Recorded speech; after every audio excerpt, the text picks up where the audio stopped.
All right, here we are. Monday morning. About to get started. What y'all honking at? And first off, we need to check on that bubble on the side of the sprayer tire. See what kind of situation that's like. Welcome to today's episode of Southern Farming. Thank you for watching. Like and subscribe.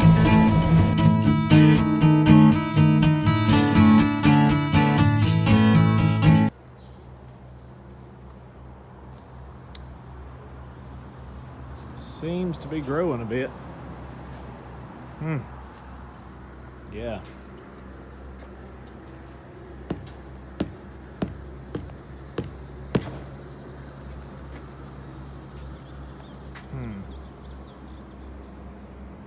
Got a new one ordered. New tire, that is.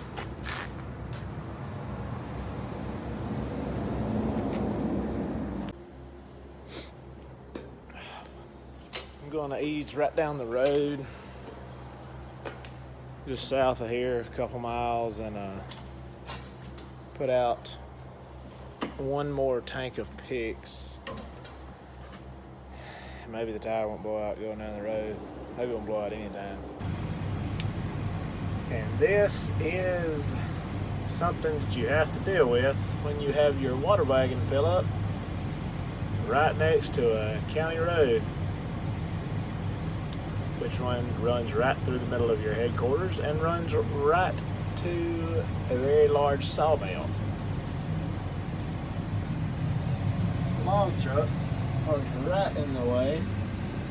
Guess the old,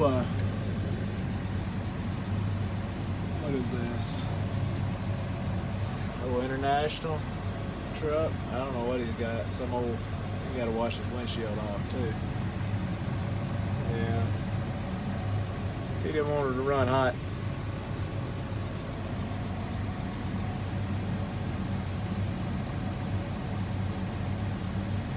Man, he got the hose up in the cab. Showed up. He's finna rinse out the floorboard.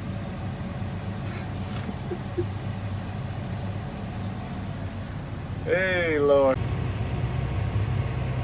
All right. Delta Pines 1646, about 80 acres of it right there.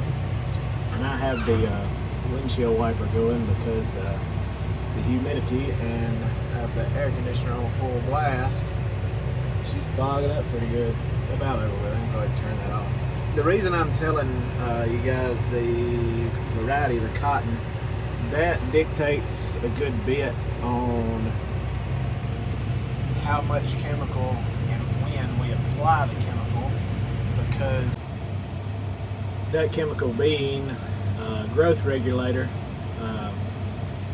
For instance, this cotton is Delta Pine 1646. It grows very fast, hard to control the growth and the height of it, which makes it hard to defoliate come defoliation pre-harvest time.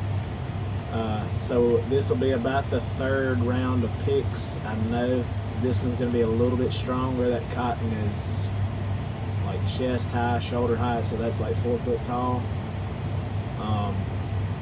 Maybe taller than that, 4.5 foot tall, 5. I don't know how tall it is. It's big cotton for the stage that it's in. So we're about to hit it with some growth regulator, which is picks, and got a little bit of insecticide in here. Just going over it anyway. Put some out. All right, letting my pump agitate the chemical just a little bit to say a little more about the growth regulator and stuff. It really helps not only just the height of the cotton, but it overall just the genetics of a cotton plant. It helps the overall health of the plant to put this on it. It makes it just be really strong stalk instead of real tall, lanky. It makes the cotton plant more pickable come harvest, and it makes the plant a lot stronger really more fertile. It makes it pack on fruit for the size that it is. So more fruit, more squares, more bowls. Same thing. We call it fruit at an early stage. It becomes bowls, what have you. All right, I want to show you kind of the areas that need the picks more desperately than others. Where I'm at right now is more of a lighter green, what we would call a rank type of cotton, especially out there where my boom is now. I'm hitting the same field, slowing down just a little bit on manual rate on those more rank areas. Where the sprayer's at now, as you can see the bottoms, that cotton is not quite as tall, doesn't have that light green regrowth. There's a streak that does. Trying to variable rate it a little bit manually, the field hadn't been mapped. But you can see it visually, see it from the sprayer.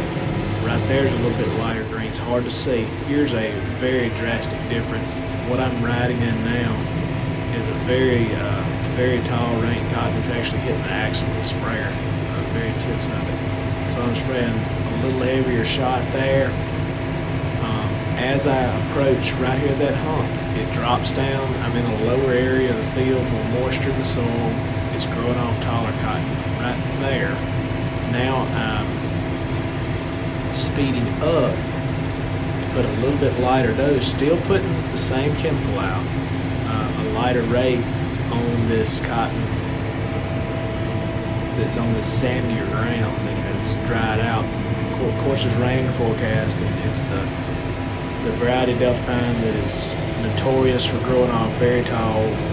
We can't pix it too much, not at a normal rate. All right, made it back to the shop, and like I said, we're gonna have a new tire in here the day after tomorrow. That thing's growing every time I look at it. So get this thing cleaned up real good. Get a new tire ready to put on. And fix a few more little odd men things, grease it, little preventive maintenance, check some hub oil, things like that. But wash a lot of that nasty chemical off. But yep.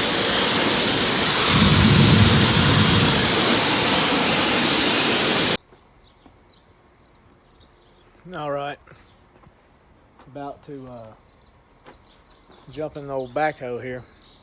We kind of caught up right now spraying, honestly. It's supposed to rain, forecast to rain the later part of the week, and see this beauty right here.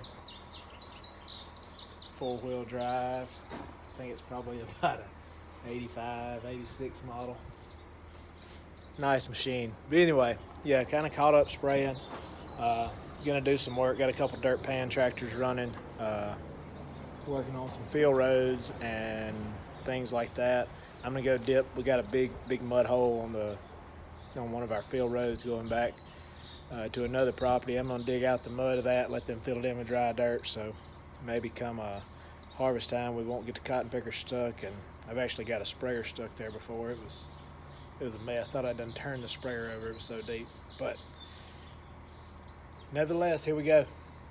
I'm gonna pump this. It's got a bit of a fuel suction problem or something here. It's been like this since we got it. Just pump that a few times till it gets tight, and then you're ready to go.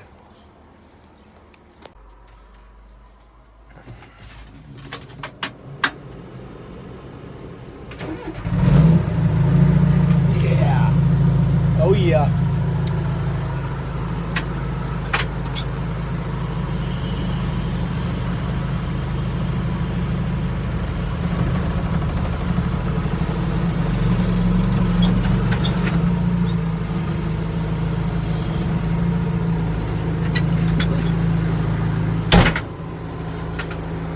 Hey, most important thing, that AC works though. Real nice. Full blast.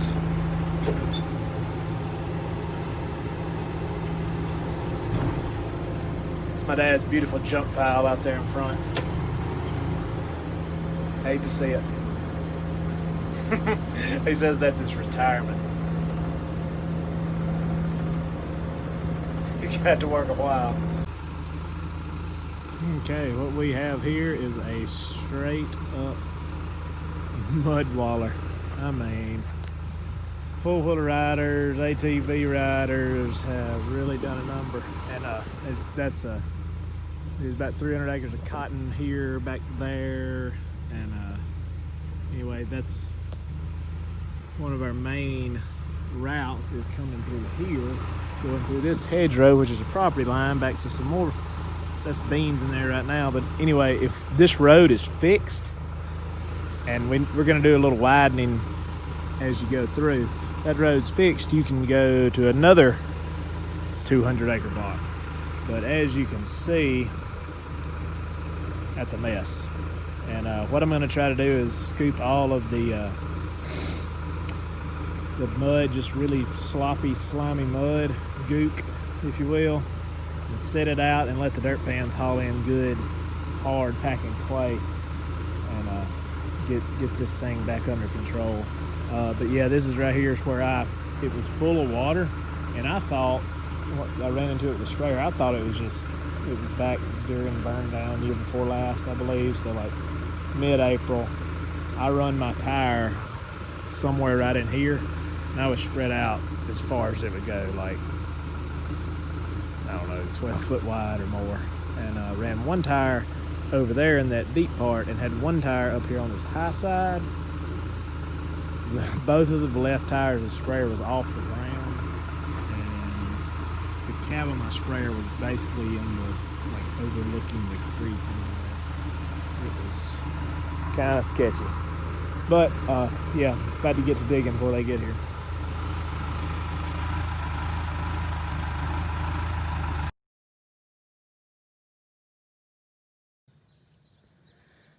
And we're having a little trouble. Dug all I could, moved, and losing fuel pressure, it sounded like.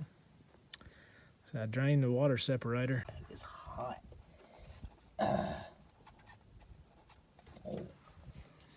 And I'm gonna pump it up again. Just what he was doing, but anyway, to fire it back up. Nope.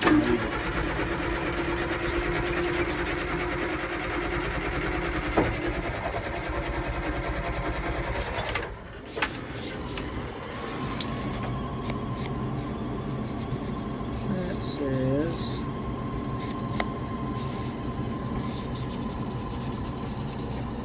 what is that like? Parking brake. Slow down, no seatbelt. Is that oil pressure? Red? Don't have any oil pressure? That's a possibility. They want to check that out. Alright, I finally got some help here. We got Glenn. He's pumping. That's Donald. He's telling him how.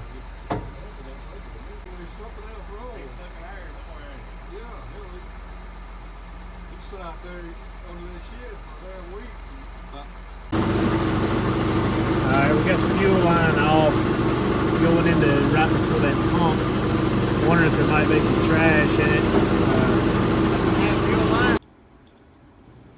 it. Okay, we blew out, took apart the fuel line, blew it out in lots of different places, and finally got it all back together, found the issue. It wasn't sucking out of the pump, that's where it was stopped up. Donald is waiting for the fuel to get through the line so we don't have to prime it back up with a pump. He's waiting on the air hose to blow the line. Here it is. We're about to get it started.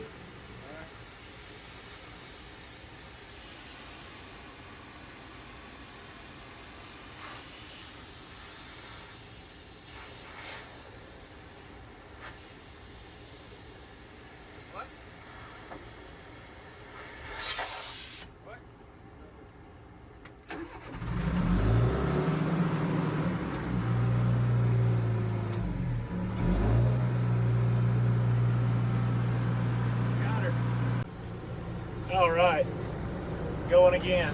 I didn't even get a video of the hole, but about to fill it in now.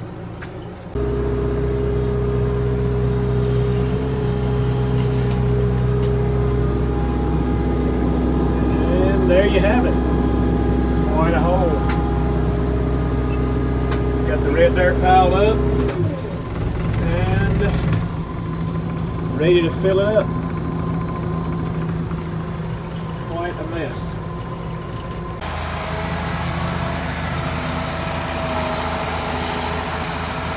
Alright, we got Mr. Glenn Rush backing in 8310R. He's gonna, I'm motioning for him right about here, and I say, whoa.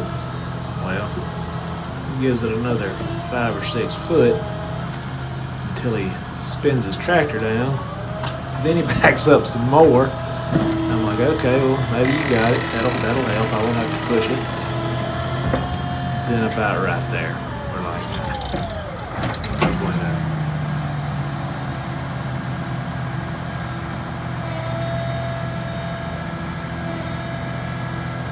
He ends up getting out fast, so no problem. Okay, he got out of that. But here comes Donald. See what he does. Motion for him to come this way just a little bit.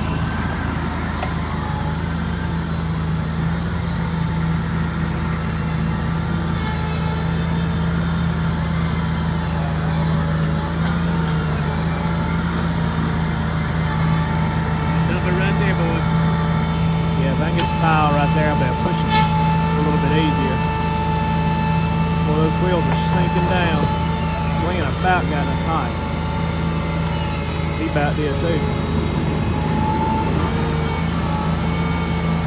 4-wheel drive, friend.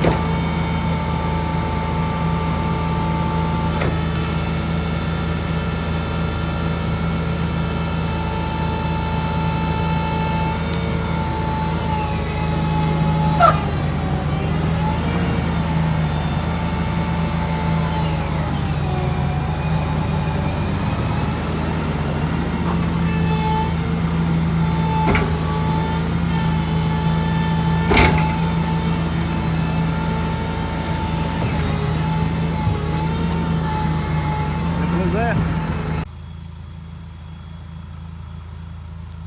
All right, we've got it. Definitely not perfect, but a lot better than it was. Still got all that slop, going to smooth it up, but that looks fair for the shape that it was in before.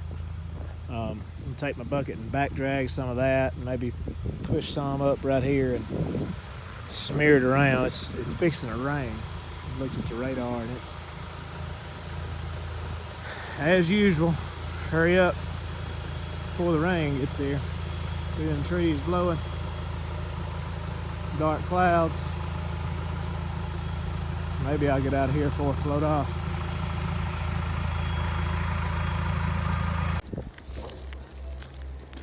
Well, made it back, as you can see. During a rainstorm, traveled back, it quit by the time I got here. But looks like we got a few tenths anyway. I don't know, it wasn't raining when I left the field down there, but I could tell it was raining right here about a mile up the roads. I'm gonna check on these guys in the shop and see exactly what's going on. And it's about 4:30. I bet it's bad close to quitting time.